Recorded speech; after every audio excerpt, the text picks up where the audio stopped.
बिस्मिल्लाहिर्रहमानिर्रहीम। अस्सलाम वालेकुम दोस्तों, मैं Reet Saleem. Welcome to my YouTube channel Novel Orchid. कैसे हैं आप सब लोग?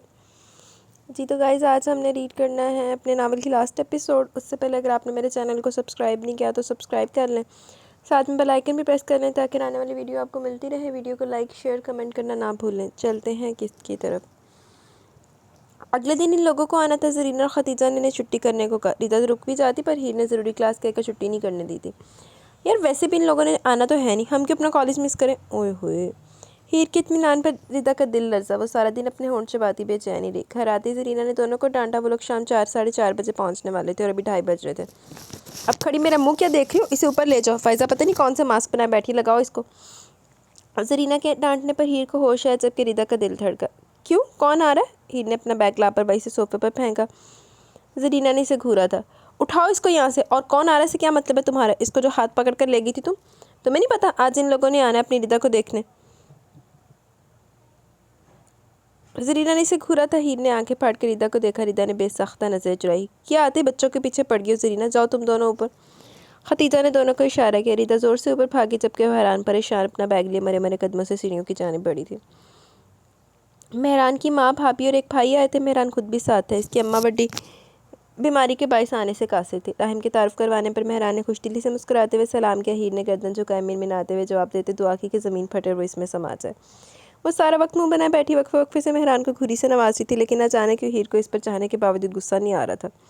थोड़ी देर बाद वो और फ़ायज़ा रिदा को ले आई थी। ब्लैक कॉटन की घुटनों से 1-2 इंच नीचे फ्रॉक, जिस पर रेड ब्लॉक प्रिंट और सिल्वर हल्की सी एम्ब्रॉयडरी थी। ब्लैक और सिल्वर तारों वाला दुपट्टा सिलीके से सर पर था। स्ट्रेट ट्राउज़र ब्लैक ही वेलवेट के खुद से। शर्माई घबराई रिदा हसन सर झुकाए जैसे अंदर दाखिल हुई। मेहरान सोमरू को लगा दुनिया साख्त हो गया, क्या अल्लाह ऐसे भी मेहरबान होता है। ओए होए, मेहरान सोमरू तो मौजा हो गई है। बेशक होता है, ज़रूर होता है, बस बंदा ही अनजान होता है, वो दिल देखता है। और कभी कभी सच्चे दिल के सिर्फ चाहने को भी वो दुआ का दर्जा दे देता है। इसकी आधी पौनी नज़र आज मुकम्मल हुई थी, लेकिन मेहरान सोमरू की नज़रों ने रिदा हसन के एहतराम में दोबारा उठने से इनकार किया। बिस्मिल्लाह, मुंजी धी आई। 100 बिस्मिल्लाह अम्मा, 100 बिस्मिल्लाह। बिस्मिल्लाह मेरी बेटी, 100 बिस्मिल्लाह। नीडी अम्मा ने उठकर खैर मुकदमी मुस्कुराहट से अपने मखसूस सिंधी अंदाज में से अम्मा कहकर इसके सर पर हाथ रखा, फिर इसकी पेशानी चूमी, इसे अपने पास ही बिठा ले। रिदा के हाथ पांव सर तो हो रहे थे। नीडी अम्मा को ज़्यादा उर्दू नहीं आती, मैं ही तर्जुमा कर करके बताती हूँ। मेहरान की भाभी साइका ने हंसकर बताया। सभी मुस्कुराए थे। कुछ देर बैठने के बाद खतीजा के कहने पर रिदा को लेकर कमरे में आ गए थे। इन लोगों को रिदा बहुत पसंद आई। सादा से लोग ज़रीना और खतीजा को भी पसंद आए। बेटी के मामले में जल्दी नहीं करते, आप लोग हमारे बारे में अच्छे से इत्मीनान कर ले, मेहरान के भाई ने अदब से कहा। जेकी बाग गाल हिज्जे पूछो भले, न्याटी जो मामलो आ माँ समझाती पर देर न कर जो, आसान खे तो हाँ जी धी अखन दया, जो भी बात हो पूछे भले, बेटी का मामला मैं समझती हूँ पर देर नहीं कीजिएगा, हमें आपकी बेटी सर आंखों पर है। नीडी अम्मा की बात को साइका के उर्दू पर बताने पर सब मुस्कुराए थे। अल्लाह करम करेगा, इनाम साहब मतानत से बोले। आमीन, सब ने दिल से कहा। राहिम और फवाद अपने तौर पर मेहरान के बारे में इसके ऑफिस और आसपास सबसे पूछ चुके थे। वो इसका दोस्त था। राहिम को इस पर एतबार था, लेकिन यहाँ बात बहन की थी। मेहरान इनको पहली बार में अपने गांव का पता दे चुका था। फवाद वहाँ से भी सारी तसल्ली करवा चुका था। आज खवातीन से मिलकर सबके दिलों को सुकून पहुँचा, पर हीर को सबके रवैयों से खतरे की बू आई थी। ओए हुए, हालांकि इसका अपना दिल भी इस रिश्ते के लिए जान से राज़ी हो रहा था, लेकिन जब जब वो सोचती रिदा को इसकी बद्दुआ लगी, वो तड़प जाती। और अब तो इसे लग रहा था कि रिदा से इस रिश्ते के लिए अच्छी बेटियों की तरह हाँ करवाई जाएगी। इसके दिल का चैन और सुकून सब जाता रहा था, लेकिन हीर राहिम हसन ने भी अज़म किया था वो कुछ भी करे पर रिदा पर अपनी बद्दुआ का असर नहीं होने देगी। इस बात से बेखबर के वो रिदा को बचाते बचाते खुद को मुश्किल में फंसा रही है। ओए हुए, सारी ज़िंदगी वो सिंधी बोलती रहेगी और उर्दू में अपना सर दीवार पर मारती रहेगी। हीर का गुस्सा कम होने में नहीं आ रहा था। रिदा सर झुकाए चुपचाप बैठी इसको सुन रही थी। हीर, इतने अच्छे तो लोग हैं, सबसे बढ़कर मेहरान बहुत सुलझा हुआ इंसान लगा मुझे तो, फ़ायज़ा ने से घूरा था। लेकिन पुप्पो, हमारी रिदा सारी ज़िंदगी गाँव में कैसे रहेगी?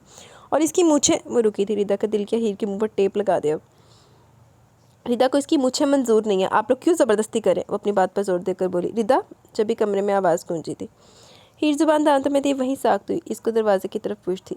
जी भाई। वो एकदम अपनी जगह से उठी। आज मुझे मेरी बहन अपने हाथों से चाय पिलाएगी? इसने मुस्कुराकर फरमाइश की। लहजे में मोहब्बत और नरमी सभी महसूस की थी। न जाने क्यों रिदा के दिल को कुछ हुआ।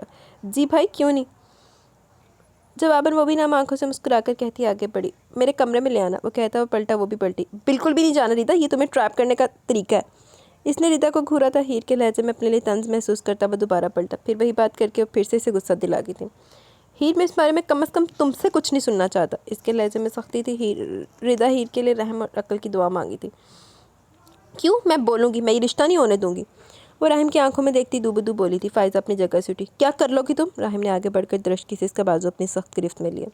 राहिम छोड़ो इसे, आराम से बात करो। इन्होंने इसके हाथ पर हाथ रखकर इसकी सख्त गिरफ्त से हीर का बाजू छुड़वाना चाहा। नहीं पुप्पो, इस पर आप बीच में नहीं आए, मैं भी तो सुनूं ना, ये क्या कर सकती है मेरे बहन का रिश्ता रोकने के लिए? वो अजनबी बना इसकी आंखों में देखता पूछ रहा था। इसकी सख्त करीब से ज़्यादा इसका लहजा इसकी बात हीर का दिल तोड़ गए। आंखें लबालब पानियों से भरी थी। मारे घबराहट की रिदा कमरे से निकल गई। वो मेरी भी बहन है, आपसे ज़्यादा मुझे इसकी फ़िक्र है और वो वहाँ खुश नहीं रह सकेगी, मैं जानती हूँ ना। बदलिहाजी से भराई आवाज़ में बोलते बोलते इसकी आंखें चलकी थी। अगर तुम इसे अपनी बहन समझती तो आज इसकी खुशी में खुश होती, ना कि इसके बने बनाए काम को यूँ बिगाड़ने पर तुली होती। मुझसे शोला बार आंखों से देखता, चबा चबा कर बोलता, हीर के दिल के टुकड़े कर गया। राहिम छोड़ो इसे, अपने जंगलीपने पर काबू पाओ, इंसान बनो। फ़ायज़ा ने ज़ोर से धक्का देते इसकी गिरफ्त से हीर को छुड़ाया। अब तक सिर्फ आपकी वजह से बर्दाश्त करता हूँ पुप्पो, इससे बोले इस मामले में ना ही बोले तो इसके लिए बेहतर होगा। इसकी आंखों में देखता उंगली उठाकर सख्त लहजे में कहता, रुका नहीं था। क्यों गुस्सा दिलाती हो इसे हीर? इन्होंने इसके वजूद को खुद में समेटा व और शिद्दतों से रो दी। मुझे मैं रिदा काम बिगाड़ पुप्पो, इतनी ज़ोर से वो शिद्दतों से रोती फ़ायज़ा को हवास पाख्ता कर गई। मेरी जान, बस ऐसे भी कोई रोता है क्या हीर? तुम मुझे परेशान करियो अब हीर। इसे मुसलसल रोता देखकर फ़ायज़ा ने बेबसी से इसे बेड पर बिठाया। वो इसके साथ लगी सिस्कियाँ ले रही थी। बस मेरी जान, फ़ायज़ा ने इसकी पीठ से लाई। रिदा खुश रहेगी हीर, वो अच्छे लोग हैं मेरी जान, तुम ख्वाम खा परेशान होना छोड़ दो, सब अल्लाह पर छोड़ दो। वो इसके बाल सवारती धीरे से बोली थी। वो कुछ भी बोले बगैर इनके सीने पर सरक के आंसू बहा रही थी। इसका मजाज भी तुम्हें पता है, इससे बदतमीज़ी नहीं किया करो हीर, मैंने इसे भी समझाया और मैं देख रही हूँ इसने तुम्हारी मोहब्बत में बहुत हद तक खुद को बदला। तुम भी खुद को बदलो मेरी जान। ज़ुबान चलाने वाली औरत मर्द के दिल से उतर जाती है हीर। इनकी बात पर इसका दिल तड़पा। आंखों ने फिर एहतजाजन बहना शुरू कर दिया। गलत कहती हैं आप पुप्पो, मेरी मोहब्बत अभी देखा आपने कैसे मुझसे अजनबियों की तरह बात करके। रिदा क्या सिर्फ इनकी बहन है? मुझे इतनी ज़ोर से पकड़ा। इसने अपना बाजू हिलाया। असल दुख ही यही था, दिल टूटा ही इसी बात पर था। वो फिर मचल उठी थी। बस मेरी जान, मैं अब सीरियसली इससे बात करूँगी, आइंदा ऐसा करेगा तो बात नीचे दोनों भाइयों तक पहुँचाऊँगी। पर मेरी जान, तुम खुद को भी तो देखो ना। इनकी बात पर इसने हैरत से सर उठाया। मेरा जुर्म सिर्फ यही है कि मैं इस रिदा गद्दार से मोहब्बत करती हूँ। वो सूसू करती बोली। फ़ायज़ा मुस्कुराई थी। तो क्या वो अपनी बहन से मोहब्बत नहीं करता? हीर ने सर झुकाया। वो इस मामले को तुमसे ज़्यादा अच्छे से समझ सकता है। और फिर मेहरान इसका और फवाद का दोस्त है, सालों को साथ है। अभी भी इन्होंने इसके आसपास के गांव से इसकी पूरी छानबीन करवाई है। इन्होंने आंसू से चिपके इसके गालों पर से बाल हटाए थे। लेकिन रिदा खुश नहीं है पुप्पो, आप लोगों को ये बात समझ में क्यों नहीं आती? वो कैसे रहेगी गाँव में? वो अपनी बात पर जोर देती बोली। हीर, मैं कैसे समझाऊं तुम्हें? फ़ायज़ा ने बेबसी से भतीजी को देखा जो कुछ समझने को तैयार ही नहीं थी। आप लोग समझे पुप्पो, मैं मानती हूँ सारे लोग अल्लाह के बनाए हुए हैं, पर पुप्पो फिर इसने गांव में शहर क्यों बनाए? गांव के लोग फिर भी हम गांव छोड़कर शहर शिफ्ट हो रहे हैं, पर पुप्पो एक शहर का बंदा गांव जाकर नहीं रह सकता। मैं ये कब कह रही हूँ वो लोग बुरे नहीं होते पुप्पो, बात सारी माहौल और एडजस्टमेंट की होती है। हमारी रिदा गाँव में एडजस्ट नहीं कर सकती, आप अपने भतीजे को समझाएं। वो तफसील से बोली। फ़ायज़ा इसकी बात समझती थी, पर दूसरी तरफ राहिम बल्कि पूरा घर था। मेरी जान, तुम्हारी बात अपनी जगह दुरुस्त है, लेकिन राहिम ने भी तो कुछ देखा होगा, तभी तो वह राज़ी है। इन्होंने इसे प्यार से समझाना चाहा। तभी रिदा कमरे में दाखिल हुई। इसके चेहरे पर फैली शर्मीली मुस्कुराहट को दोनों ने चौंक कर देखा। आप हमेशा इनकी साइड लेती है पुप्पो। वो अपना आप इससे छुड़ाती। वॉशरूम में गायब हुई रिदा का दिल धड़का था। इससे क्या हुआ पुप्पो? इसने वॉशरूम के दरवाजे को देखकर पूछा। वो इन दोनों के झगड़े से पहले कमरे से निकल गई थी। फिलहाल मत छेड़ो इसे, ये बताओ राहिम कहाँ है? वो बगौर इसके चेहरे को देखती पूछ रही थी। वो अपने कमरे में। इसकी बात पर सर हिलाए वो अपने कमरे से निकल गई। इरादा इसके पास से आने का था, लेकिन रास्ते में इन्हें परीक्षा ने बुलाया था। रिदा को बताना चाहती थी, लेकिन इसे हीर को बताना चाहती थी, लेकिन इसे हीर के रवैये से डर लग रहा था। परीक्षा से फारिग होकर वो इसके कमरे में आई। वो कमरे में नहीं था। इन्होंने एक तायराना नज़र कमरे पर डाली। इनके चेहरे पर मुस्कान बिखरी। ड्रेसिंग टेबल पर लेडीज़ परफ्यूम्स, लिपस्टिक्स, ब्रश, इसकी बिखरी ज्वेलरी, कोने में रखे स्टाइलिश से सैंडल, स्वेट पर पड़ा दुपट्टा। पूरा कमरा अपने अंदर ही राहिम के वजूद के इजाफे की गवाही दे रहा था। कुछ देर इंतजार के बाद इन्होंने वॉशरूम के दरवाजे को हल्का सा बचा, पर अंदर नहीं था। इसके बाद वो गैलरी में देखा, वो वहाँ भी नहीं था। इन्हें पता था वो कहाँ हो सकता था। इनकी तवक्का के मुताबिक वो छत पर मंडेर के पास खड़ा था। फ़ायज़ा की इसकी जानिब पुश थी, जब अचानक इसने अपना हाथ नीचे किया। अंधेरे में जलता नन्हा सा शोला इसके हाथ की हरकत से ऊपर नीचे हो रहा था। वो अचानक इसकी तरफ बढ़ी। राहिम, अपने पीछे से आती आवाज़ पर एकदम पलटा, लेकिन फिर इन्हें सामने देखकर इसने सिगरेट नीचे फेंका था। फिर इसी तेज़ी से पैर से बुझा भी दी। यकीनन मैंने राहिम हसन को डिस्टर्ब कर दिया होगा, है ना? वो सीने पर बाजू बांधे तंजिया बोली। पुप्पो, इसने हंसकर अपने बालों में हाथ फेरा, साथ ही रुख सामने मंडेर की तरफ किया। कुछ लम्हे खामोशी छाई रही। फ़ायज़ा ने मंडेर से टेक लगाकर नजरें इस पर जमाई थी। मैंने भी रिदा से बात की है मेहरान के बारे में। इसने अपनी बात शुरू की। लेकिन मैं इस वक्त तुमसे तुम्हारी बीवी की बात करने आई हूँ। इनका लहजा असहद संजीदा था। राहिम ने अचानक इनके सामने अपने हाथ जोड़े थे। माफ़ कर दे मुझे पुप्पो, मैं हारा इसकी अक्ल से। इतने तो तुम भी मासूम नहीं हो राहिम। इसकी हरकत पर फ़ायज़ा ने इसके हाथ नीचे करते इसके कंधे पर थुप रसीद की। अगर वो बेअक्ल बेवकूफ़ है तो तुम कौन सी समझदारी दिखाते हो इसके सामने? जंगलियों की तरह इसका बाजू खींचते हो। राहिम, तुम्हारी इस हरकत पर अब मेरा हाथ उठ जाना, मैं वार्न कर रही हूँ तुम्हें। राहिम को उनकी आंखों में वाज़ेह गुस्सा दिखा। इसकी ज़ुबान देखी आपने? आप जब मेरे ऑफिस आई थी आपकी बात को समझते हुए इस दिन से मैंने खुद को चेंज किया पुप्पो। मुझे लगा आप ठीक कह रही हैं। इसका बचपना समझकर मैं बहुत सी बातों को इग्नोर करता हूँ, लेकिन आई एम सॉरी टू से पुप्पो, आपकी भतीजी किसी भी अक्लमंद इंसान की अक्ल का क्रियाक्रम कर सकती है। वो भी इसी संजीदगी से बोला। तो इसका मतलब तुम जंगलियों की तरह इस पर हाथ उठाने लगोगे? वो इससे कोई राय देने को राज़ी नहीं थी। अब ऐसा भी नहीं है पुप्पो, वो जज्बस हुआ। जैसा तुम्हारा रवैया हो जाता है ना, ऐसा होना दूर नहीं है। इन्होंने जवाबन कहा। मेरा रवैया नहीं, इसकी बेवकूफ़ियाँ, वो खफकी से बोला। आप ये कहें ना कि आप भतीजी को सपोर्ट करने आई, मुझे इतना बुरा बना दिया। वो अब नाराज़ हुआ था। इसके अंदाज़ पर फ़ायज़ा को हंसी। वो बोलती है आप हमेशा इनकी साइड लेती हैं पुप्पो। वो हंस कर बोली। तो आप बताएं आप किसकी साइड हैं? वो इनकी तरफ देखने से गुरेज करता हनूस सामने देख रहा था। नाराज़गी बरकरार थी। तुम दोनों ही मेरी जान हो। फ़ायज़ा ने हंसकर कंधे उचकाए। वाह क्या डिप्लोमेटिक जवाब है। इसकी बात पर मज़ीद खफा हुआ। बात सिर्फ इतनी है भतीजे, मैं तुम्हें अपनी बात समझा सकती हूँ, लेकिन अपनी दीवानी भतीजी की अक्ल में कोई बात बिठाना नामुमकिनात में शामिल है। वो गहरा सांस लिए बोली। तो फिर मुझ पर क्यों इल्ज़ाम है? फिर वो भी इनकी तरफ देखते हुए कहता, खुद को इनके हर इल्ज़ाम से बरी ज़िम्मा करना चाहता था, जैसे क्योंकि तुम इसे बजाय सुनने के इस पर गुस्सा करने लग जाते हो, इसे खुद अपने सामने खड़ा करते हो। इनकी बात पर राहिम ने सर झटका। मैंने तुम्हें पहले भी कहा था, आज फिर बता रही हूँ, औरत को डील करते वक्त गुस्सा मर्द का लास्ट ऑप्शन होना चाहिए। पहले इसे प्यार से समझाओ। अगर तुम्हें लगता है वो बेवकूफ़ है तो पहले इसकी बात तो सुन लेते। ये तो कुरान में भी है कि शौहर को चाहिए पहले नरमी से बात करे। पुप्पो आपने इसकी बात सुनी है? बगैर सोचे समझे वो रिदा की ज़िंदगी के अहम फैसले पर अपनी स्टूपिड सी बद्दुआ ला रही है बीच में। वो झंझलाया था। क्यों ला रही है ये तुमने जानना चाहा था? इन्होंने इसके झंझलाहट को नज़रअंदाज किया था। हम्बल से पूछा। यही तो इसकी महान अक्ल है जो मूंछों और भैंसों से निकल नहीं रही। राहिम ने फिर सर को झटका। वो इतनी भी बेवकूफ़ नहीं है जितना हमने समझा। वो रिदा से मोहब्बत करती है, बहन से बढ़कर है वो एक दूसरे के लिए। अभी तुमने जिस बेदर्दी से इसका बाजू पकड़ा था, इससे ज़्यादा तुम्हारी बात ने इसके दिल के टुकड़े टुकड़े कर दिए। राहिम, तुमने इससे कह दिया कि रिदा सिर्फ तुम्हारी बहन है। तुम्हारा रिदा को मेरी बहन है कहने पर वो कैसे तड़प कर वो रोई है। मैंने कैसे इसे संभाला राहिम, तुम्हें कुछ अंदाज़ा है? वो जज्बाती अंदाज में बोलती गई। फूफा आप हमेशा इमोशनल होकर इसकी बेवकूफ़ी पर पर्दा डाल देती हैं और मेरे कान खींचती हैं। वो तभी तो गया था। तुमने हमेशा अपने बचपन की बीवी को बेवकूफ़ी समझा। तुम्हें पता फरीदा की शादी यहाँ क्यों नहीं होने दे रही? वो इसे देखते हुए पूछी थी। क्योंकि मेहरान की बड़ी बड़ी मूछें और इस पर सितम ये कि इसकी एक अदद भैंस भी है। वाओ, वो बस अपनी बेवकूफ़ी में मेरी बहन के साथ गलत कर रही है। वो तन से बोला। फ़ायज़ा को बुरा लगा। एक मिनट राहिम, मुझे यकीन नहीं आ रहा तुम ये सब हीर के बारे में कह रहे हो। तुम्हारी इसी बात ने अभी कुछ देर पहले मेरी भतीजी का दिल तोड़ा और फिर तुम। इन्होंने इसे तासुब से देखा। राहिम ने लब खींचे थे। तुम्हें लगा तुम रिदा के भाई हो, तुमसे ज़्यादा तुम्हारी बहन को कोई नहीं चाह सकता है ना? यहाँ तुम गलत हो। वो दोनों पैदा भी 1 महीने के फ़र्क से हुई हैं और तब से इनका खाना पीना सोना जागना हंसना रोना साथ है। वो चुपचाप इन्हें सुने गया। और क्या रिदा शादी के बाद गाँव में रहेगी? इनकी बात पर वह चौंका था। फिर उन्होंने इस बारे में हीर के सारे खर्च शायद इसके सामने रखे। एक लम्हे को राहिम को वाकई अपनी सोच पर शर्मिंदगी हुई थी। वो रिदा के लिए हीर की मोहब्बत पर शक कैसे कर सकता था? जो भी था राहिम के दिल से बोझ उतरा था। मैं इसका भाई हूँ पुप्पो। हीर को क्या लगता कि मेहरान गांव में रहता और मैं रिदा से इसकी शादी कर देता? मैं भी मानता हूँ गांव में हमारे जैसे इंसान बसते हैं पुप्पो, लेकिन मैं भी इस हीर की इस बात से मुत्तफिक हूँ कि शहर के लोग गांव में एडजस्ट नहीं कर पाते। मेहरान कॉलेज के ज़माने से यहाँ रहता है, इसका अपना अपार्टमेंट है और इसके आगे की सारी ज़िंदगी भी कराची में रहने का प्लान है। ये बात मैं और फवाद कॉलेज के ज़माने से जानते हैं कि वो शादी करके अपनी बीवी के साथ कराची में रहेगा। इनकी बात पर फ़ायज़ा ने सुकून का सांस लिया। वैसे भी पुप्पो मैं रिदा से बात कर चुका हूँ और अगर हीर ये दावा करती कि वो रिदा को मुझसे बेहतर जानते तो यहाँ इसने बेवकूफ़ी में ऐसे आंखें बंद कर ली हैं कि इस रिश्ते में रिदा की रजामंदी नज़र ही नहीं आई। हालांकि इसके चेहरे पर सजी मुस्कुराहट इस बात की ज़मानत है कि रिदा इस रिश्ते से खुश है। वो मुस्कुराया था। क्या मतलब? फ़ायज़ा ने चौंक कर इसे देखा। राहिम ने अपने रिदा के दरमियान होने वाली बात बता रहा था। अभी कुछ देर पहले जब रिदा इसके लिए चाय ले आई तो इसने इसके सामने मेहरान से उम्र की सारी तफसील खोल कर रखी। भाई ये चाय। वो दस्तक दी अंदर आई थी। वो जो लैपटॉप पर मसरूफ़ था लैपटॉप बंद करके इसकी तरफ मुतवज्जा हुआ। इधर बैठो रिदा। इसके हाथ से कप लेकर इसने इसे सामने बैठने को कहा। वो धड़कते दिल के साथ चुपचाप बैठ गई थी। रिदा तुम मेरी एक ही बहन हो और मुझे बहुत अजीज़ हो। मैं तुमसे बहुत मोहब्बत करता हूँ तो जाहिर सी बात है मैं अपनी बहन के साथ कोई ज़्यादती भी नहीं होने दूंगा। तुम्हें अपने भाई पर एतबार है? वो अब इससे पूछ रहा था। इसने सर उठाया। भाई ये पूछ कर आप मुझे शर्मिंदा करें। मेरे लिए पापा के बाद आप हैं भाई। इसने जज्बात से मगलूब होकर भाई का हाथ थामा। या शायद आप इनके बराबर ही हैं भाई। इसने राहिम का हाथ अपनी नम आंखों से लगाया। रोने की बिल्कुल भी नहीं हो रही। राहिम ने मुस्कुराते हुए अपना हाथ इसके सर पर रखा। वो भी मुस्कुराई। मेहरान बहुत अच्छा रिदा। रिदा ने सर झुकाया। मुझे भी अच्छे लगते हैं भाई। इसके धड़कते दिल के साथ कहा। वो तुम्हें बहुत खुश रखेगा, ये मेरा दिल कहता है। राहिम ने इसके लरसते हाथ को अपने हाथ में लिया। अच्छा उन्हें दिल दे विच किया सी। मेरा दिल भी कहता है कि मैं इन्हीं के साथ खुश रह सकती हूँ। इसकी ज़ुबान की बजाय इसका दिल राहिम के हर सवाल का जवाब दे रहा था। तुम्हारा जो भी फैसला होगा मुझे पापा को हम सबको मंजूर होगा। तुम पर कोई ज़ोर ज़बरदस्ती नहीं करेगा। बस मुझे ये बताओ तुम्हारी मर्ज़ी क्या है? शर्मीली सी मुस्कान रिदा के लबों को छुआ। राहिम ने इसकी मुस्कुराहट को बगौर देखा। रिदा की मुस्कुराहट से बहुत कुछ समझाने को काफ़ी थी, लेकिन वो रिदा के मुंह से सुनना चाहता था सब कुछ वाज़ेह अंदाज में। क्या मेरी बचपन की बेवकूफ़ बीवी जो कुछ बोली इसमें तुम्हारी मर्ज़ी भी शामिल है?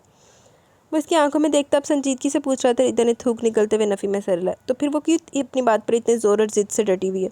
इसके सवाल पर रिदा ने सर उठाया। भाई इसे लगता है मुझे इसकी बद्दुआ लग गई। रिदा ने झिझकते हुए बताया। क्या? वो अजहर हैरानी से पूछ रहा था। फ़ाइज़ा इसे इस अजीम बद्दुआ के बारे में बता चुकी थी। अपनी बचपन की बीवी से कुछ भी तोक़ा कर सकता था, लेकिन ये। राहिम ने गहरा सांस लिया। छोड़ो इसको, इसकी अक्ल का मुकाबला कोई भी नहीं कर सकता। भाई ऐसा ना कहे, वो मुझसे बहुत मोहब्बत करती है। राहिम ने हार मानी। वो ऐसा सोच भी कैसे सकता था कि रिदा इसके खिलाफ़ कुछ भी सुन लेगी।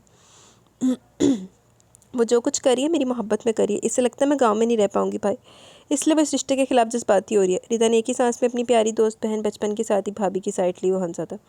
और तुम्हें क्या लगता है तुम रह लोगी गाँव में? इसकी बात पर रिदा का सर झुका। दिल के धड़कने के साथ ही चेहरे पर भी सुर्खी छा गई। जो आप लोगों की मर्जी भाई, वसी शर्मीली मुस्कान से बोली। रिदा मैं तुमसे तुम्हारी मर्जी पूछ रहा हूँ। पहले तुम्हारी इस अजीम भाभी ने मेरा दिमाग ख़राब करने में कोई कसर नहीं छोड़ी, इसलिए तुम मुझे बताओ कोई एतराज़? वो सच संजीदगी से पूछा था। नहीं भाई, वो धीरे से नफ़ी में सर हिलाती बोली। इसके गांव में रहने पर कोई मसला? अगला सवाल हुआ था। रिदा ने फिर नहीं भाई कहते सर को नफ़ी में हिलाया। इसकी मूछें और भैंस सब कबूल है। जी भाई, वो जो अपने ध्यान में बोली थी।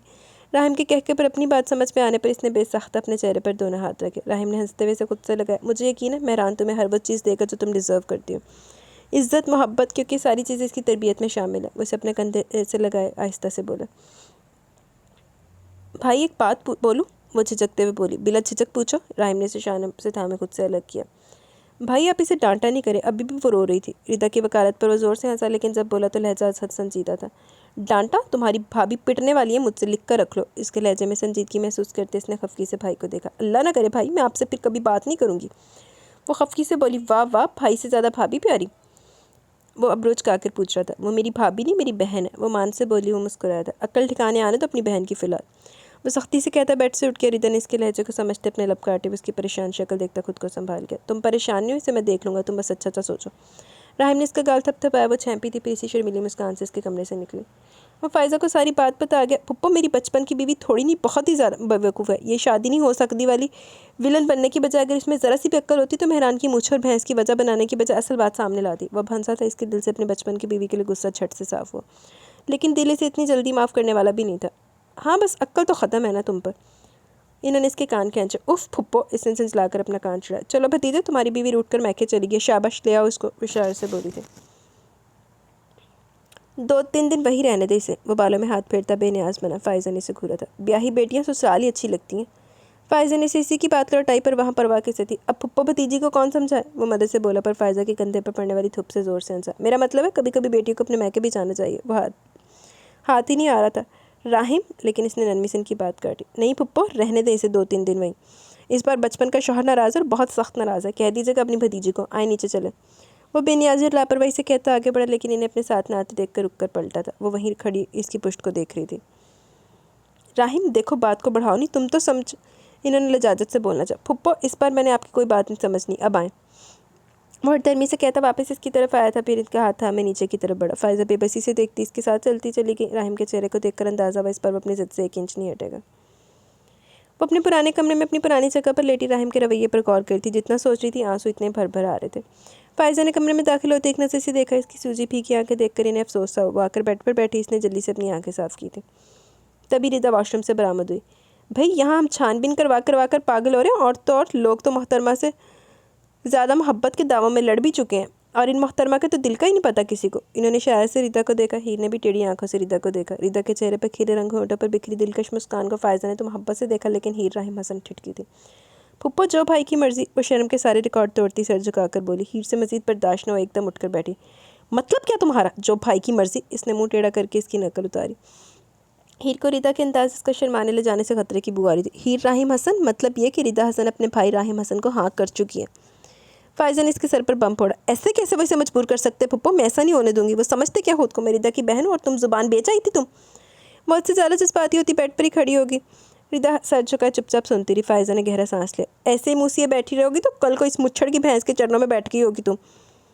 हीर अब दोनों हाथ कमर पर रखे से घूरी थी। इसकी मूछें, इसकी बहन समेत तुम्हारी बहन को वो खुद भी कबूल है मेरी जान। हीर जो फ़ायज़ा की बात सुन रही थी, लेकिन इनकी बात पूरी होने पर खुद ब खुद फटी फटी आंखों से इसका रुख रिदा की तरफ हुआ था। और इसका नाम भी पुप्पो। वो जो सर झुकाए मजीद सुर्ख हुई जा रही थी, शर्माते हुए धीरे से बोली। गद्दार, अब तुम बचो मुझसे। इसने तकिया उठाकर रिदा पर बरसाना शुरू कर दिया। रिदा बेड पर दूरी होती हाथों से खुद को बचाने के चक्कर में हल्कान हो रही थी, पर हीर राहिम तोप के गोले की मारी तोप से निकल चुकी थी। हीर मेरी बात सुनो हीर, मैं तुम्हें बात तो सुनो, मैं तुम्हें बताना चाह रही थी। रिदा ने इसके हाथ से तकिया छीना। कब बताती? जब मिट्टी का बेबी शावर करती तब। इसकी बात पर फ़ायज़ा का कहका बुलंद हुआ। हीर ने हाँफते हुए अपने हाथ रोके। अस्तगफिरुल्लाह पुप्पो, इसको देखे किसी बेशर्मा जैसी बातें कर रही है। वो फ़ायज़ा की तरफ मुड़ी, वो जो बड़े मज़े से मुस्कुराती हुई इनको पिलो फाइट से मुस्तफ़ीद हो रही थी। वाह, इसकी मूछें, भैंस और नाम से मोहब्बत करना जायज़ है इसकी नज़र में पुप्पो। हीर इसे खश्मे की नज़रों से घूरी थी। हीर, इतने तो हिंट दिए थे मैंने तुम्हें। अब के वो शर्म भरी खफकी से बोली। शक था मुझे पुप्पो, मुझे पूरा शक था। ये मीसनी दिल का काम तमाम कर चुकी है। मैं जब जब इसको मुच्छड़ कहती, रिदा की गैरत ने गलत वक्त पर जोश मारा। पुप्पो, इसको कहें इनका नाम तमीज़ से ले। ओए होए। हीर तो हीर, फ़ायज़ा ने भी भतीजी को हैरत से देखा। मेरा मतलब है वो भाई के दोस्त है पुप्पो। भाई को हीर को ख़तरनाक तेवरों से अपनी तरफ बढ़ता पाकर इसने हिलाते हुए बात अधूरी छोड़ी थी। अब बचो बेटा तुम मुझसे। अब रिदा आगे आगे, हीर पीछे पीछे। कमरे में हीर की धमकियाँ, रिदा की चीखें और फ़ायज़ा की हंसी शामिल थी। 2-3 मिनट बाद हीर हाँफती हुई रुकी थी। रिदा, मैं तुम्हारे लिए बहुत खुश हूँ। वो एकदम रिदा के गले लगी। रिदा एक पल को तो साख हुई। फ़ायज़ा दोनों को देखकर मोहब्बत से मुस्कुराई। सच बताऊँ तो मुच्छड़ मुझे भी अच्छा लगा था तुम्हारे लिए, वो नम लहजे में हंसते हुए बोली। रिदा ने इसे खुद से दूर हटाया। हीर, अब तुम मार खाओगी मुझसे। रिदा ने हंसते हुए अपनी आंखें साफ की। हीर छलकती आंखों से हंसी थी। इनका नाम बहुत प्यारा है हीर। वो शर्माते हुए दोबारा इसके गले लगी। और मेहरान भाई की मूछें? वो शरारत से पूछी थी। वो भी? वो हंसते हुए कहती फ़ायज़ा के गले लगी। मेरी जान, हमेशा हंसती मुस्कुराती रहो। इन्होंने मोहब्बत से इसकी पेशानी चूमी। हीर इन दोनों को देखती हथेली से आंखें साफ करती मुस्कुराई थी। हीर, शाबाश, अपने कमरे में जाओ। रात के 11:30 बजे थे। अपनी जगह पर आकर लेटी थी जब फ़ायज़ा ने इसे हुक्म दिया। वो कान लपेटे रुख मोड़ गई। हीर, फ़ायज़ा ने इसका रुख अपनी तरफ मोड़ना चाहा। फूफा, मैं मैके आई हूँ, वो मुड़े बगैर बोली। पास लेटी रिदा ने दांतों में लब दबाए। जो बेटियाँ खुशी खुशी मैके आती हैं वो सर आंखों पर होती है। तुम्हारी तरह लड़ झगड़ कर आने वाली नहीं। उठो, फ़ौरन से अपने कमरे में जाओ।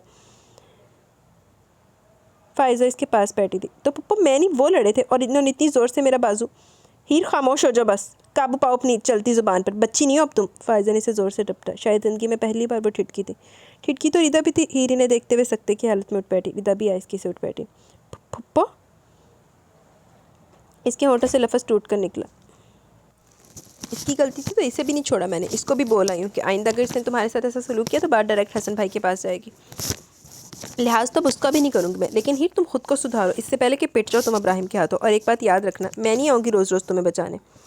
इनकी बात पर रोना शुरू होगी। रिदा ने इसे खुद से लगाया। मेरी एक बात है, अपनी इस नन्ही सी अक्ल में बिठा लो। मर्द पोहड़ बीवी बर्दाश्त कर लेते, लेकिन ज़ुबान दराज बीवी इसके दिल से उतर जाती है। हीर, क्या तुम्हें रुखसती के बाद इसके रवैये में अपने लिए नरमी और मोहब्बत महसूस नहीं हुई थी? बोलो। वो आज इसे बख्शने पर तैयार नहीं थी। इनकी आखिरी बात की गवाही तो हीर के दिल ने भी दी थी।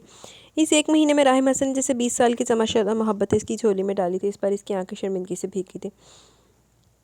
रिदा, तुम्हें अजीज़ है, हम सब जानते हैं, लेकिन हीर, क्या तुमने एक बार भी सोचा कि उसकी बहन है? क्या वो जानते बूझते अपनी बहन को तुम्हारी जिद में अंधे कुएं में फेंक देता? हीर ने होंठों पर हाथ रखे नफ़ी में सर लाया। आंसू तो बातर से बह रहे थे। मेहरान शुरू से कराची में रहता है। इसका अपना अपार्टमेंट है यहाँ। शादी के बाद भी वो अपनी बीवी के साथ यहीं कराची में रहेगा। और वो ये बात तब से तय कर चुका है जब वो सिर्फ इंटर में था। और जाहिर है राहिम इस बात से वाकिफ़ था। वो इसे देखते हुए रुकी। वो निचले लब दांतों में दबाई सर झुकाए बैठी थी। हीर, इसने तुम्हारी मोहब्बत में खुद को सरतापा बदलने की कोशिश की। इसकी गवाह मैं हूँ। और मैं भी। हीर के दिल ने दुहाई दी। फ़ायज़ा की हर बात, हर लफ्ज़ आज इसके दिल को तो लग रहा था। जाने अनजाने में तुम अपनी बेवकूफ़ी के हाथों से नाराज़ कर बैठी हो। हीर ने तड़प कर सर उठाया। इस पर बचपन का शौहर नाराज़ हो गया बचपन की बीवी से। इसने रोते हुए नफ़ी में सर लाया। फुप्पो, मज़ीद जब्त न करते हुए इनके सीने से लगी ज़ारों कतार होती। इसके रोने पर फ़ायज़ा और रिदा दोनों को तकलीफ़ हुई। ये सब रिदा की मोहब्बत में किया। मेरा मकसद इनकी इंसल्ट करना नहीं था पुप्पो। हो जाता मुझसे हर बार हो जाता। मैं खुद नहीं करती। मैं इनसे मोहब्बत करती। मैं जानबूझकर इनके साथ कैसे पुप्पो? वो सर उठाकर बेबसी से बोलती, फिर पेशानी इनके सीने पर टका गई। रोना भी जारी था। इसके इज़हार मोहब्बत पर दोनों मुस्कुराई थी। मुझे पता है मेरी जान, वो भी तुमसे बहुत मोहब्बत करता है। इन्होंने इसकी पेशानी चूमी। कुछ लम्हों बाद वो खुद ही चुप हुई। हीर, मेरे लिए तुम और भाई दोनों अजीज़ हो। मैं किसी का दिल नहीं तोड़ सकती। यकीन करो, अगर फैसला तुम्हारे हक़ में भी होता तब भी मैं राज़ी होती। रिदा पशेमानी और मोहब्बत के मिले जुले तासरात में कहती से गले लगा गई। मतलब अगर मेरे हक़ में फ़ैसला होता तो तुम इस मुच्छर से शादी नहीं करती? वो संजीदगी से पूछ रही थी। फ़ायज़ा ने अपनी हंसी लबों में दबाई। बिल्कुल नहीं करती, बस तुम्हें ये मुच्छर कहना बंद कर दो हीर। रिदा ने दहाई दी। हीर खिलखिलाकर हंसी। अच्छा उठो, मुँह धोकर और जाकर मेरे भतीजे को मनाओ। अभी जो इज़हार मोहब्बत हमारे सामने किया, अब जाकर इसके गले लगकर कहो, इसकी नाराज़गी ख़त्म करो। इन्होंने इसे देखा था जिसका चेहरा इनकी बात पर सुर्ख हुआ। रिदा हंसी थी। फुप्पो, आज तो बिल्कुल भी नहीं जाऊँगी। क्या पता मुझे चीर फाड़ ही दे। वो कहकर फिर से लेटी। एक तो इसे मेरे भाई से सारी ज़िंदगी मसला रहेगा फुप्पो। रिदा ने इसे घूरा था। फुप्पो, मैं अभी भी अपनी बात पर कायम हूँ। वो अभी भी सड़ी है ना। इसने बोलने के साथ तकिया में मुँह छुपाया। देखो फुप्पो, देखा फुप्पो आपने इसे? रिदा ने खफकी से फ़ायज़ा को देखा था। फुप्पो ने मुझे देखा हुआ, तुम अपनी फिक्र करो, जब सारी ज़िंदगी में हैरान भाई की मूछें ही देखनी पड़ेंगी। वो पास नहीं आई थी। अब की बार रिदा ने से धमुका चढ़ा। तकिए के अंदर हीर का कहका गूंजा। फ़ायज़ा ने दाएं बाएं सर हिलाया। हीर उठो। इन्होंने आखिरी बार कोशिश की, लेकिन जानती थी बेकार थी। नहीं पुप्पो, मैं शहीद नहीं होना चाहती, मैं सुबह इन्हें मना लूँगी ना, प्लीज़। फ़ायज़ा एक नज़र से देखती कमरे से बाहर निकल गई। वैसे हीर, मनाओगी कैसे, ये तो बताओ। रिदा ने इसके सर से तकिया खींचा। तुम जब मिसेस मुच्छड़ बन जाओगे ना, तब मैं तुम्हें टिप्स दूंगी। अब अगर मैंने तुम्हें मनाने के तरीके बताए तो तुमने कमरा छोड़कर भाग। इससे पहले कि वो बात पूरी करती, रिदा ने इसे एक थप लगाई। हाँ, जैसे मैं जानती नहीं। भाई की एक नज़र से मोहतरमा के हाथ से ग्लास छूट जाता है। राधे देखो ज़रा। रिदा जल्दी से बेड से उतरी। मरो तुम। रिदा के बिल्कुल ठीक अंदाजे पर इसने छेम कर पास पड़ा तकिया रिदा पर फेंका। सुबह इसकी आंखें 9 बजे खुली। से जल्दी उठकर राहिम के लिए नाश्ता बनाना था। आज इन दोनों को कॉलेज आने का इरादा नहीं था। फ़ायज़ा ने इसे झंझोड़ कर सुबह फजर के लिए उठाया था। पहले से बड़ी मुश्किलों से नींद आई थी। पिछले 1 महीने से वो इसे अपने बाजू पर सुलाता आ रहा था। रिदा तो फ़ौरन से उठ के इसका हाल पूरा था। लेकिन रिदा और फ़ायज़ा ने राहिम की तरह इससे नमाज़ पढ़वा कर ही दम लिया। नमाज़ पढ़कर वो दोनों दोबारा पढ़कर सो गई थी। उफ, देर हो गई। इसने बेचारी से खुद पर से कंफर्ट हटाया, लेकिन फिर इरादा बदला था। क्या है, खुद कर ले नाश्ता, मैं नहीं उठ रही। जहाँ सारी रात नाराज़ रहें, थोड़ी देर और रहेंगे तो क्या हो जाएगा। वो दोबारा कंफर्टर में घुसी। दोबारा इसकी आंख 9:15 बजे खुली। इसके ज़हन में फ़ायज़ा की आवाज़ गूंजी। इस पर बचपन का शौहर नाराज़ हो गया, बचपन की बीवी से। वो एकदम तड़प कर उठी थी। वो बालों को जुड़ा बनाते हुए जल्दी जल्दी सीढ़ियाँ उतरती नीचे। अरे मेरी बेटी आज जल्दी उठ गई। खतीजा ने प्यार से इसे देखा। जी ताई अम्मी, इनके लिए नाश्ता बनाना ना। आटा है क्या गूंदा हुआ, वो हाथ धोती हुई पूछ रही थी। ये रहा आटा, मैंने निकाल कर रख दिया था। इन्होंने स्लैब की तरफ इशारा किया। मुस्कुराकर आगे बढ़ी। अभी इसने पराठा पेड़ा बनाया था जब इसकी आवाज़ पर वो चौंकी। अम्मी, क्या आज मुझे आपके हाथ का पराठा नहीं मिल सकता। हीर के हाथ एक लम्हे को रुके। वो किचन के दरवाजे से लगा मदद से बोला। क्यों भाई, मेरी बहू इतना अच्छा पराठा तो बनाने लगी अब। इन्होंने मुस्कुराकर हीर को देखा, जिसके चलते हाथ बिल्कुल रुक गए थे। तो क्या आपने अपना बेटा बहू को देकर बिल्कुल ही ताल्लुक़ ख़त्म कर दिया बेटे से। वो इसे नज़रों की गिरफ्त में लिए पूछ रहा था। ज़्यादा बातें ना बनाओ, मैं बना देती हूँ पराठा, जाओ बाहर बैठो। वो हंसते हुए बोली। वो पेड़ा वापस रखकर स्लैब से 2 कदम दूर हुई। सिर्फ पराठा क्या, बल्कि पूरा नाश्ता। आज मुझे सारा नाश्ता आपके हाथ का करना है। वह हनूज इस पर नज़र जमा मुस्कुराकर बोला। इसकी अजनबियत पर हीर की आंखें नम हुई। इस पर एक नज़र डालता वो किचन से निकल गया। शाम में ऑफिस से आते हुए हंस पे आदर सलाम करता सोफे पर बैठा। वो पानी लेने के लिए उठी जब वो रिदा की तरफ मुड़ा। रिदा, एक गिलास पानी लाओ यार। वो गैर महसूस तरीके से वापस बैठ गई। रिदा एक नज़र दोनों पर डालकर जी भाई कहती किचन चली गई। हीर, जाओ चाय बना कर लाओ राइम के लिए। जरीना ने इसे देखकर कहा। वो सर हिलाकर उठी थी। अरे नहीं चाची अम्मी, आज तो मुझे मेरी बहन चाय पिलाएगी। वो रिदा के हाथ से क्लास लेता मुस्कुराकर बोला। इसकी बात पर जरीना भी रिदा को देखकर मुस्कुराई। हीर के अंदर छन से कुछ टूटा था। रिदा ने बेसाख्ता इसे देखा, जो आंखों में नमी लिए दांतों से निचला लब बेदर्दी से काटे जा रही थी। राहिम ने बमुश्किल अपनी हंसी रोकी। कमरे में ले आना रिदा। इस पर एक चटनी निकाल डालता सीढ़ियों की तरफ बढ़ा था। जब तक मनाओगी नहीं जाना, तब तक मुझसे किसी बात की उम्मीद नहीं रखना। वो दिल ही दिल में कहता अपने कमरे में गायब हुआ था। फ़ायज़ा कुछ देर पहले से समझाकर अपने घर से लेगी थी। हीर का इस रिश्ते के लिए मान जाने के पास किसी का भी शक इसकी अनबन पर नहीं गया। लेकिन रिदा को राहिम का रवैया हीर के साथ मुनासिब नहीं लग रहा था। फ़ायज़ा हीर से साफ साफ कह गई थी कि वो इसके मनाने के इंतज़ार में बैठा। वो खुद में हिम्मत नहीं पा रही थी कि जाकर इसे मना ले। ये क्या कर रहे हो बेटा। अगले दिन वो जो शर्ट आयरन स्टैंड पर रख रहा था, एकदम चौंका। इस्त्री करो चाची अम्मी। वो स्विच ऑन करता बोला। छोड़ो बेटा, तुम क्यों कर रहे हो, ये कहाँ है। मुझे तो हीर कहाँ है, मुझे तो इस लड़की की समझ नहीं आती। जरीना हीर पर बरहम हुई थी। तब वो अपनी धुन में उदासी शक्ल बनाए सीढ़ियाँ उतरती नजर आई। हीर, इधर आओ तुम ज़रा। जरीना ने गुस्से से पुकारा। वो हड़बड़ाकर होश में आई। राहिम ने हंसी लबों में दबाई। चाची अम्मी, मैं खुद कर लूँगा, कोई बात नहीं, वैसे भी हुई है, बस थोड़ी सी चलबटें थी। वो स्त्री को शर्ट पर रखता ज़िंदगी में पहली बार अपनी बचपन की बीवी की तरह मासूम बना। वो भागती हुई इन तक आई। तुम क्यों करोगे बेटा, सारा दिन तुम ऑफिस में सर खपा कर आते हो, घर पर भी तुम्हें सुकून ना मिले तो। बस मुझे देखना बाकी रह गया था हीर। इन्होंने अपनी खशमगी नज़रें हीर पर रखी। मुझे पता नहीं चल सका अम्मी, वो मिनमिनाई थी। क्यों, तुम चीन में रहती हो या तुम्हारे बाप ने जहेज में अलग अलमारी दी थी जो शौहर के कपड़ों का होश नहीं रहता तुम्हें। कल से मुंह बनाकर घूम रही हो ताकि कोई काम ना कह दे। जब तक हीर की इज्जत अफसाई होती रही, तब तक वो मुस्कुराहट लबों में दबाए जल्दी जल्दी शर्ट पर इस्त्री फेरता रहा। मम्मा, मैं कर देती हूँ अम्मी, वो नम लहजे में बोली। फिर राहिम के करीब आकर शर्ट पर हाथ रखा। हो चुकी है। वो इसके हाथ के नीचे से अपनी शर्ट उठाता सपाट लहजे में बोला। हीर के दिल को कुछ हुआ। पलट कर अपने कमरे की तरफ बढ़ा। जाओ और इसकी अलमारी देखो, जो भी कपड़े इस्त्री वाले ले आओ जहाँ अभी। इन्होंने सख्त अंदाज में कहते इसे ऊपर जाने का इशारा किया। हीर राहिम ऊपर ज़रूर गई, पर अपने ससुराल जाने की गलती हरगिज़ नहीं की। अपने मैके के तकिए में मुँह छुपाए वो रो रही थी।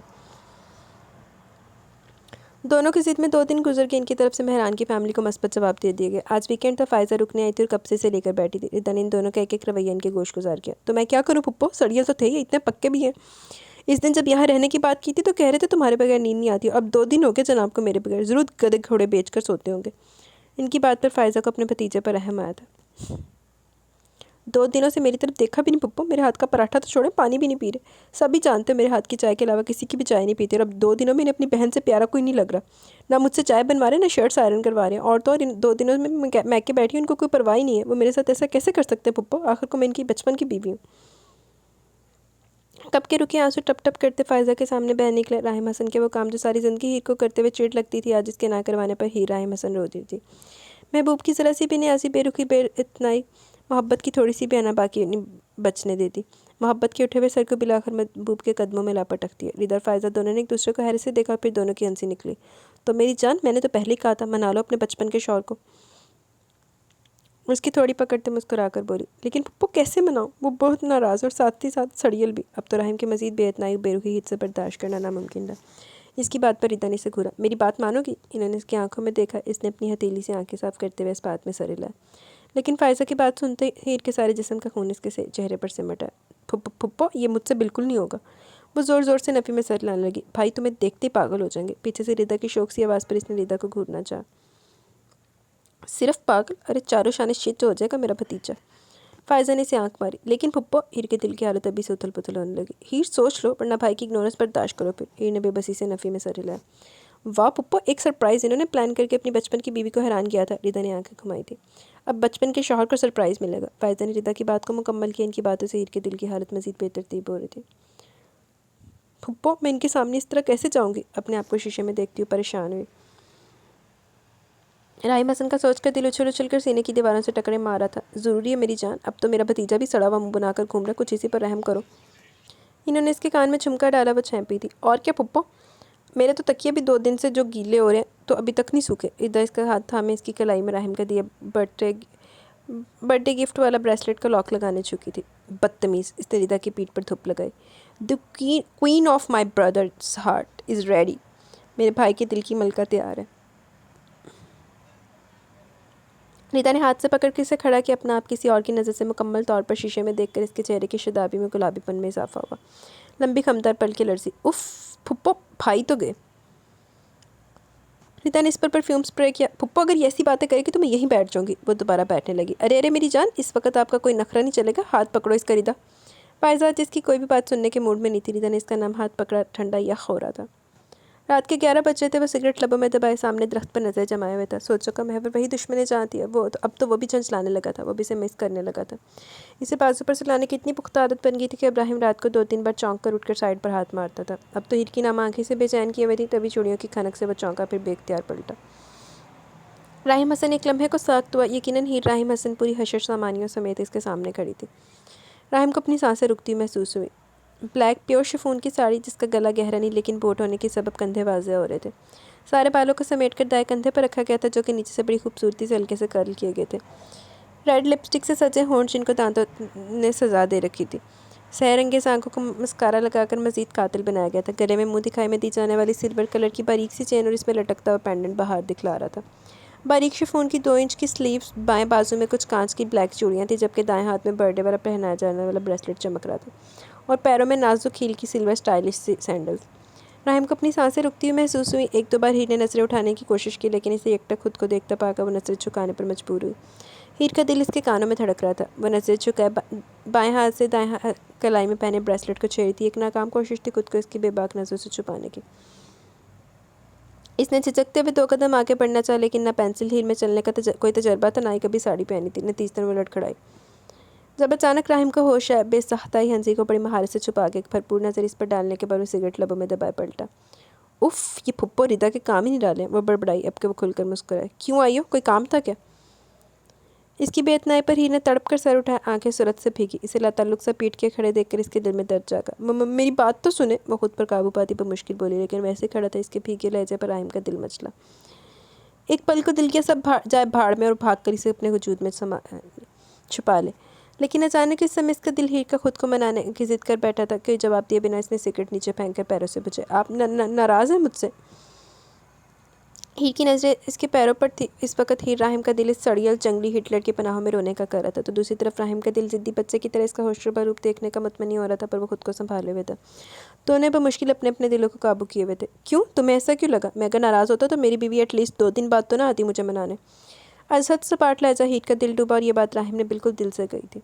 मुझे आपसे डर लग रहा था ना, मैं आप तो वैसे इतने सड़ियल होते हैं, इस बार तो आप नाराज़। हड़बड़ाहट में वो क्या से क्या बोल गई। क्यों, मैं आदमखोर हूँ या अब तक तुम्हें मारता आया हूँ मैं? वो तपा ही तो था। ही राहिम हसन हमेशा की तरह राहिम हसन के रोमांटिक मूड का गला घोटने को कमर बस्ता हुई थी। मेरा ये मतलब नहीं था, अब तो आ गई हूँ ना मनाने। वो नम लहजे में इतने प्यार से बोली कि राहिम ने बेख्तियार अपने दिल पर हाथ रखा। बड़ी नवाजिश है आपकी, वो सर झटक कर बोला। फुप्पो ने तो कहा था आप मुझे देखते चारों शाने चित्त हो जाएंगे, पर आप तो अभी भी वैसे ही सड़ियल है, मुझे आना ही नहीं चाहिए था। वो सूसू करती मुड़ी थी, लेकिन बुरा वो पेंसिल हील का जो साड़ी में उलझी थी। हीर का पाँव मुड़ा और तड़क की आवाज़ के साथ हील के टूटने के साथ हीर की हल्की सी चीख भी गूंजी।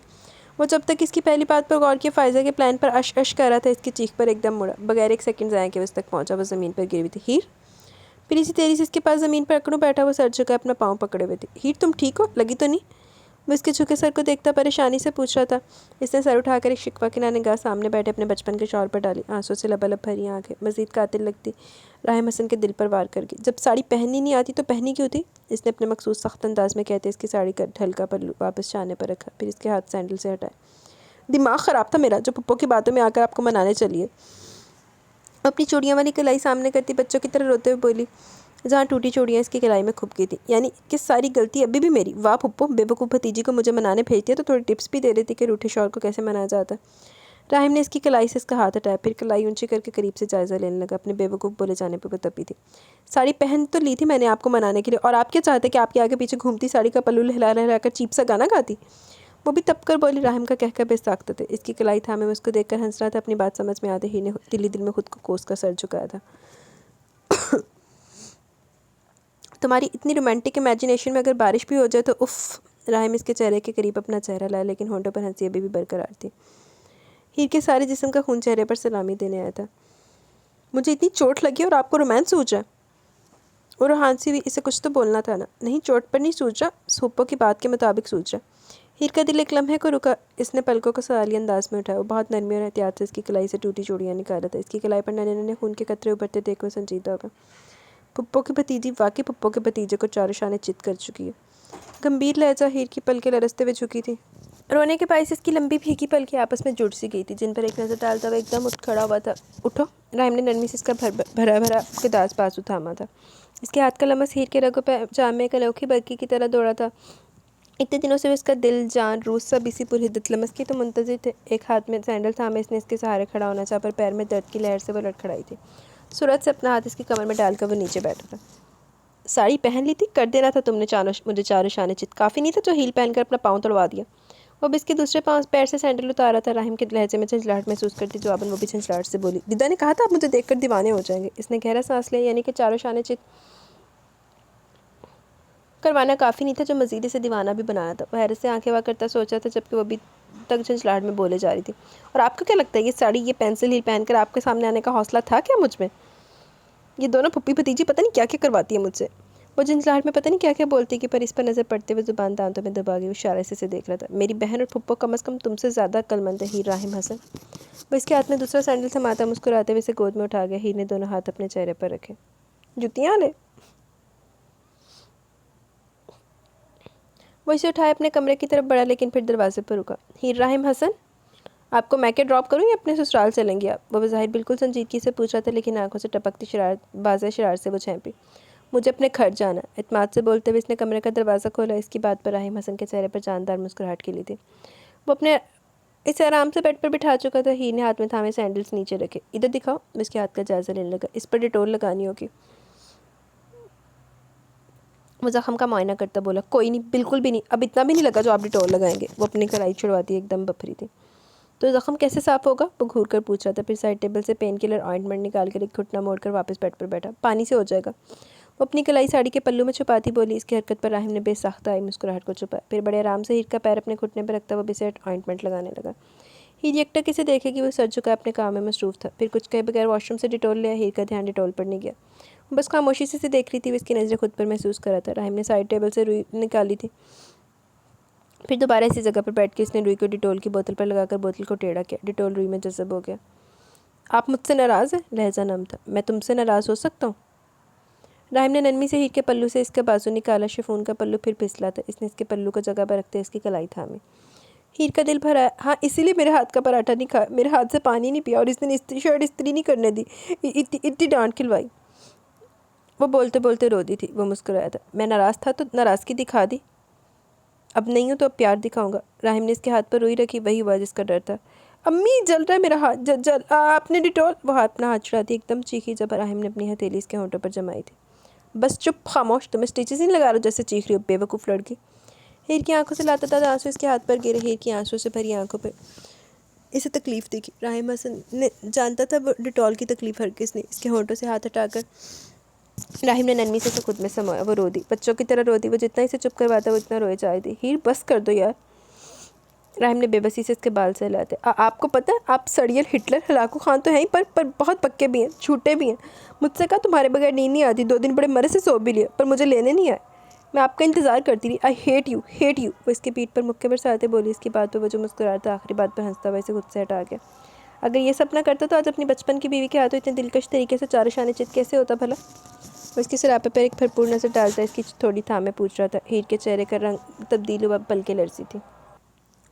इसके अगर ये सपना करता तो आज अपनी बचपन की बीवी के हाथों इतने दिलकश तरीके से चारों शाने चित कैसे होता भला। वो इसके सरापे पर एक भरपूर नजर डालता इसकी थोड़ी थामे पूछ रहा था। हीर के चेहरे का रंग तब्दील हुआ, पलके लरसी थी। डोंट यू मिस मी हीर, तुमने मुझे याद नहीं किया हीर। इसकी पुरशौक नजरें जिस बात से भरपूर गंभीर लहजे पर वो खुद में सिमटी, लेकिन राहिम हसन के रोमांटिक मूड का कत्ल भी तो करना था हीर राहिम ने। नहीं, बिल्कुल भी नहीं। ये साड़ी और हील्स पहनकर रात के 11 बजे मैं छत पर अपना पाँव तो तुड़वाने गई थी। अपनी घबराहट पर काबू पाने के लिए वो भराए हुए लहजे में तड़क कर बोली। वो मुस्कुराया था। आई मिस यू टू जाना। इसकी पेशानी पर लब रखते राहिम ने इसे कीमती मता की तरह सीने से लगा कुछ कहे बगैर इसने तमानी से अपना सर इसके सीने पर रखी आंखें मूंद ली थी। राहिम हसन को अपना जवाब हीर के आंसुओं ने दे दिया था। जल्दी से चेंज करके आओ, जब तक तुम मेरा बाजू नहीं तोड़ोगी मुझे नींद नहीं आएगी। कसम से 2 दिनों से 5-5 6-6 बार तो उठकर तुम्हें ढूंढना है दिल ने।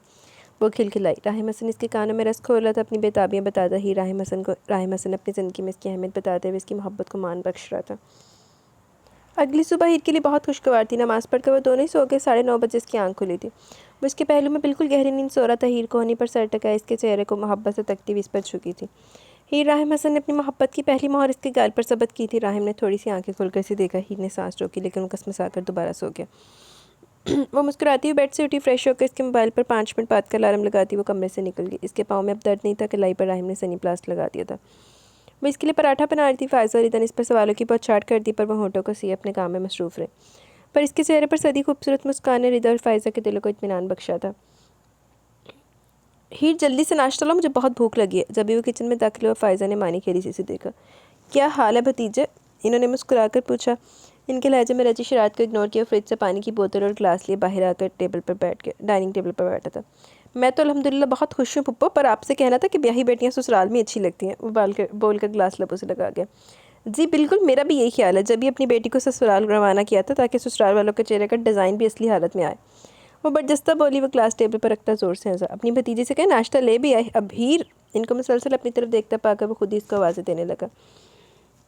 फायजा हंसते हुए किचन की तरफ बड़ी। फायजा ने एक मुस्कुराती नज़र हीर पर डाली। आई, वो बोलती हुई किचन से बरामद हुई नाश्ता रख कर मुड़ने गई थी जब इसे दोबारा पुकार गया। जी, इसने राहिम को देखा। बैठो, तुम्हें एक बात बतानी है। वो इसके मुंह में नवाला डालता बोला। जल्दी बताएं, मुझे रिदा के लिए भी पराठा बनाना। वो नवाला निगलती बोली। हीर मैं सुबह जाग रहा था। वो सर झुकाए नवाला बनाता बोला। कब? हीर का मुंह हैरत से खुला था। राहिम ने इसके खुले मुंह में दूसरा नवाला डाला। तब फिर थोड़ा झुककर बेसाख्ता इसका गाल छुआ। सारी बात समझते हुए हड़बड़ा कर उठी थी। रिदा को पराठा, मैं बात अधूरी छोड़कर वो किचन की तरफ भागी। मेहरान सोमरू के घर वाले तारीख लेने आए थे। बाकी के मामला अल्लाह के कर्म से जल्दी तय हो गए। कुछ दिनों में इनके मिड टर्म्स थे। 12 दिनों बाद इनका आखिरी पेपर था। इनके इम्तिहानात को मद्देनजर रखते 20 दिन बाद इन दोनों का निकाह तय किया गया। रुखसती इनके फाइनल पेपर्स के बाद रखी गई। राहिम ने हमेशा की तरह अपनी सख्त निगरानी में पढ़ाया था और इस पर ही राहिम हसन की सच्ची लगनी थी जो इसके सारे पेपर से अच्छे हुए। जो पेपर चेक होते जा रहे थे वो खुशी से पागल हुई जा रही थी। इस बार इसने रिदा को भी पीछे छोड़ दिया। रिजल्ट हाथ में लिए वो ज़ोर से राहिम से लिपटी। वो उसकी खुशी पर इससे ज़्यादा खुश हुआ। इसी खुशी में आज इन दोनों को खुद से शॉपिंग और डिनर पर लिया। रास्ते में इन्होंने फायज़ और परीक्षा को भी पिक कर लिया। हंसते मुस्कुराते रिदा की नाक में दम करते शोर मचाते उल्टे सीधे टप्पे गाते ढेर सारी शॉपिंग में ये दिन कैसे गुजरे पता भी नहीं चला। और निकाह में अब एक दिन ही बाकी बचा था। वो दोनों ही अपने मैके में इसकी ज़िद पर नहीं बल्कि राहिम सिर्फ रिदा का ख्याल करते मजबूर हुआ था। डल गोल्डन कलर की घुटने तक आती फुल एम्ब्रॉयडर्ड शर्ट पर इसने हमरंग गरारा कोहनियों तक आती स्लीव्स, टिक्का, बड़े बड़े झुमके, बड़ा सा रिदा हसन मेहरान सोमरू के नाम पर सर से पैर तक सजी सबरी खतीजा और जरीना की आंखें नम करवा रही थी। राइम हसन ने नज़र भरकर भी बहन को नहीं देखा कि कहीं जब्त ना टूट जाए। हीर से सबने इतना कहा कि अपनी शादी वलीमे का ड्रेस पहने, लेकिन वो मान कर ही नहीं दी। माफ़ करें मुझे, इतना भारी ड्रेस पहन कर मैंने मेहमानों के कदमों में सलामी देते रहना। फिर इसकी बात पर राहिम ने दाएं बाएं सर हिलाया। डल येलो और गेंजा फ्रॉक जिसका फ्रंट और स्लीव्स एम्ब्रॉयडर्ड थी, मैरून दुपट्टा गोल्डन छन से भरा हुआ था। दुपट्टे और फ्रॉक के दामन में सबज वेलवेट की चौड़ी पट्टी जिस पर फ्रॉक जैसी एम्ब्रॉयडरी की गई थी, क्रीम कलर के गरारे पर भी गोल्डन छन लगे हुए थे। बालों को नफासे से जुड़े में कैद किया गया था। गले में शादी के दिन वाला हार, कानों में इसी सेट के झुमके, माथे पर टिक्का, कोहनियों तक आती स्लीव्स, एक हाथ में कपड़े से मैचिंग कांच की चूड़ियाँ, जबकि दूसरे में वही ब्रेसलेट। ही राहिम हसन की नज़रों के हिसार में थी और वो ये बात जानती भी थी, तभी एक दिल फरेब हयामेज़ मुस्कान इसके चेहरे पर खिल रही थी।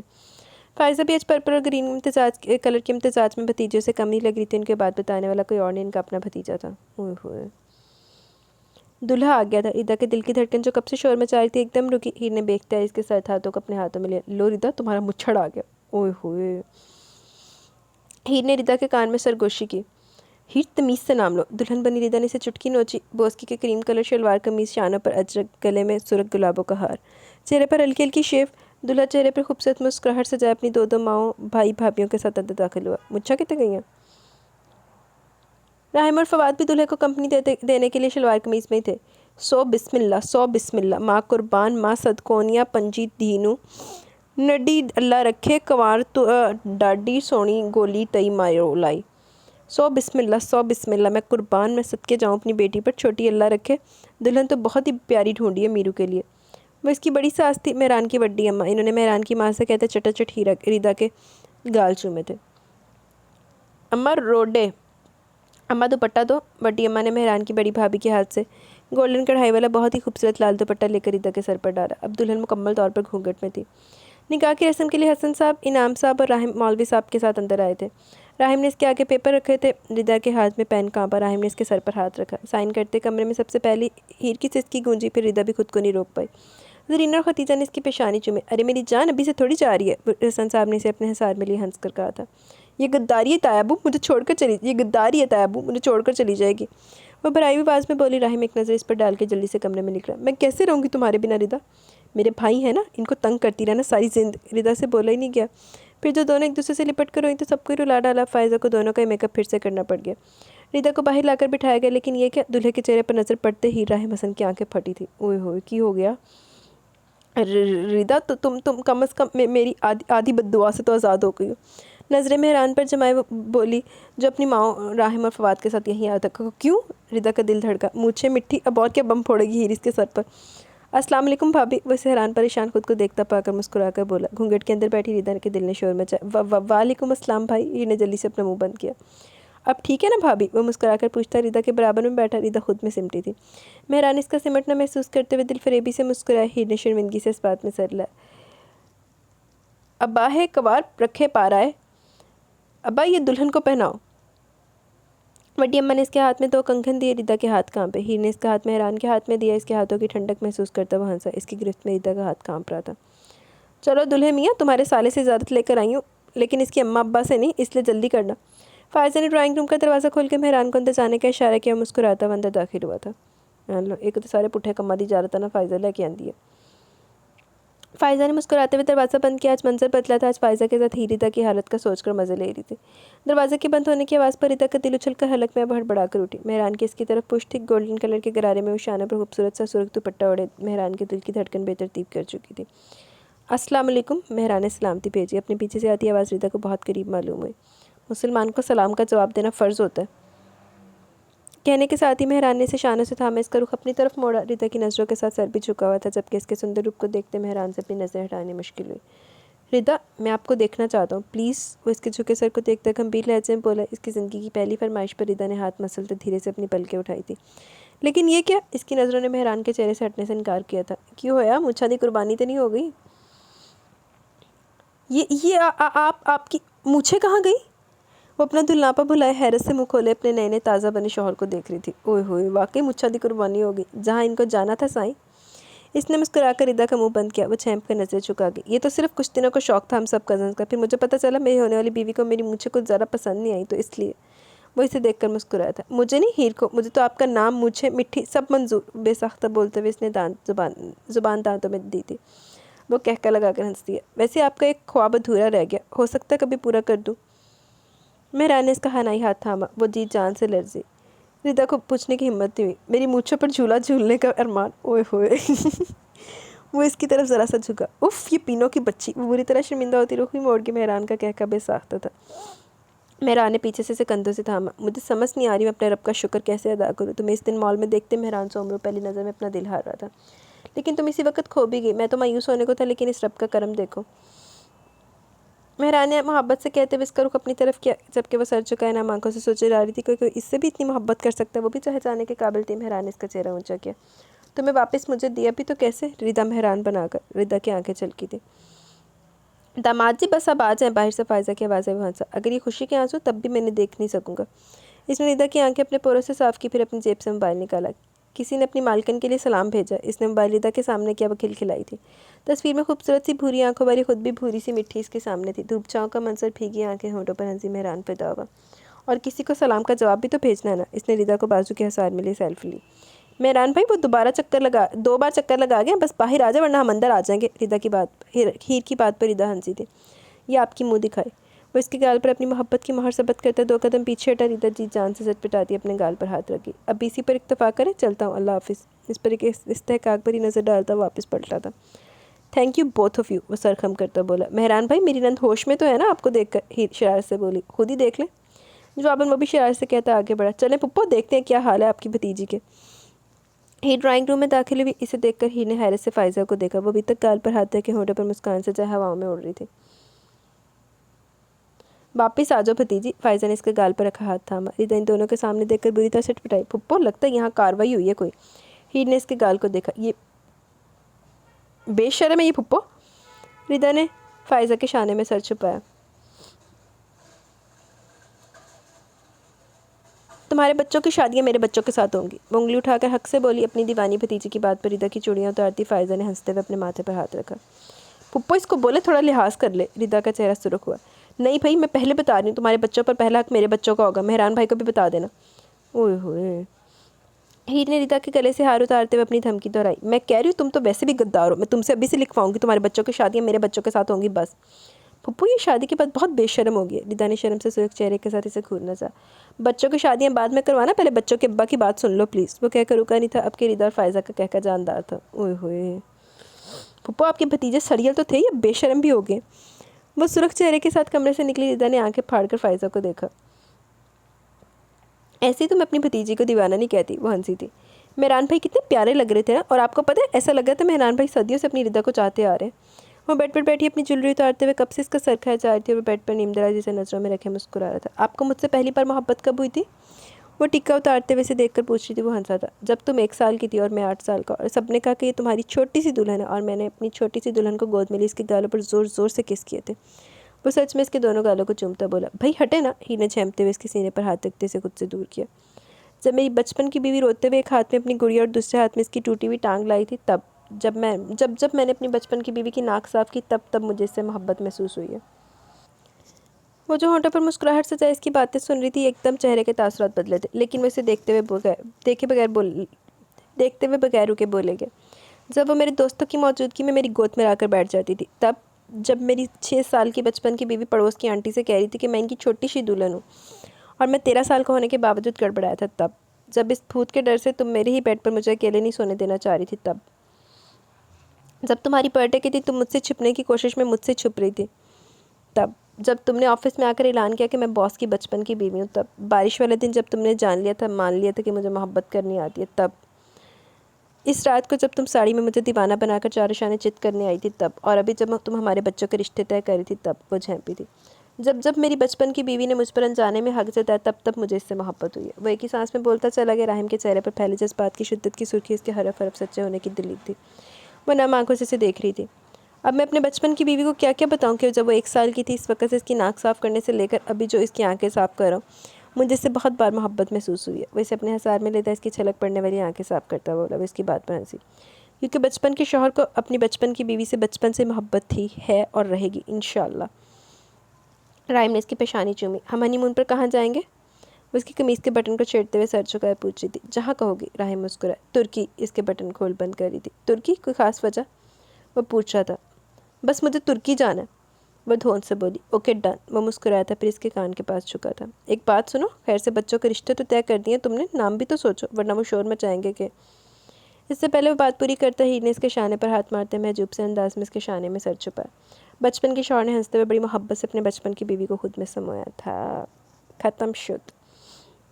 जी तो गाइस, हमारा ये खूबसूरत सा जो नावल है वो आज अपने इख्तिताम को पहुंचा। कैसा लगा आपको ये नावल? अपनी राय का ज़रूर इज़हार कीजिएगा। मुझे तो बड़ा पसंद आया, मैंने इस ईद में आपके साथ इसको एंजॉय किया दोबारा से।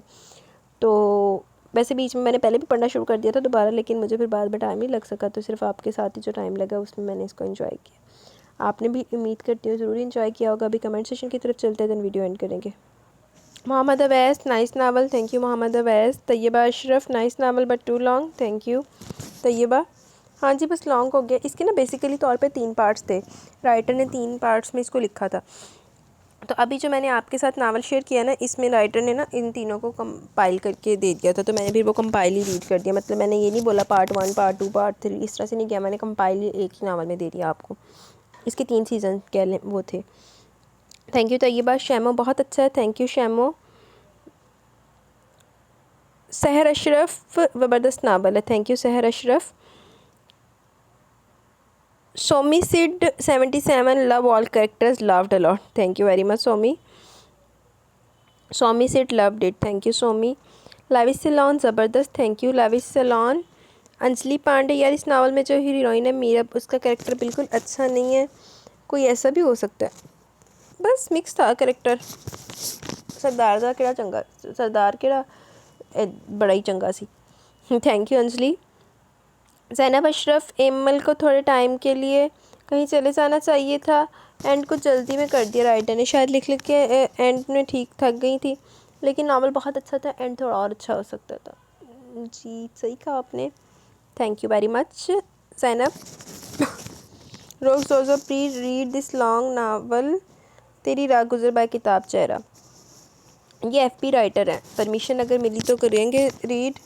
बाकी लॉन्ग नावल थोड़ा आपको पता मेरी जान जाती है, लेकिन करेंगे इंशाल्लाह। थैंक यू रोक सोजो। तुरबीना तौफीक, बहुत अच्छा नावल है, ईद मुबारक। खैर मुबारक, आपको भी ईद मुबारक तुरबीना।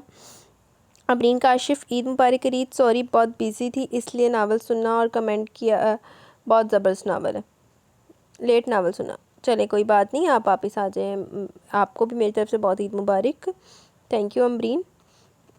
आमना तो फैल, अच्छा मज़े का नावल है। हीर कीप योर माउथ शट, ये तो लगता है सिग्नेचर डायलॉग है राहिम का। बाकी के एपिसोड में वाइंड अप कर दे, लंबा हो गया बहुत। नहीं, अभी टाइमिंग का भी तो इशू था ना, आज तो हो गया एंड। थैंक यू आमरा। ज़ैनब अशरफ, पर्सनल मैटर और इतनी जल्दी माफ़ कर दिया, ये क्या बात हुई? खैर इतना का पर्सनल मैटर है, हुआ और वही सही बात है, उनका पर्सनल मैटर है, हम वाकई कोई नहीं होते। Thank you very much Zainab. हमारा नाइस एपिसोड, जब आपने सिंधी पढ़ी ना तो मैंने उसको फास्ट करके सुना, ऐसे लगा जैसे आपको सिंधी आती है, इदा का हीरो आ गया। थैंक यू वेरी मच, आपने तो मुझे सिंधी पढ़ा दिया, हालांकि मुझे समझ के भी नहीं आई सी। थैंक यू वेरी मच हमारा। जी तो गाइस, यहाँ पे जो हमारा है ना कमेंट सेशन, वो भी इख्तिताम पजीर हुआ। ओह माय गॉड, एडी गाड़ी उर्दू बोल रही मैं। हाँ, तो वो भी इख्तिताम को पहुँचा। कैसा लगा आपको आज का ये नावल? अपनी, बल्कि आज तुम्हारा नावल ही इख्तिताम पजीर हो गया। कैसा लगा आपको नावल? अपनी राय का ज़रूर इज़हार कीजिएगा। इंशाल्लाह जल्दी मिलेंगे न्यू नावल के साथ, तब तक के लिए अपना बहुत सारा ख्याल रखें, दुआ में याद रखें। अल्लाह हाफिज़ जी।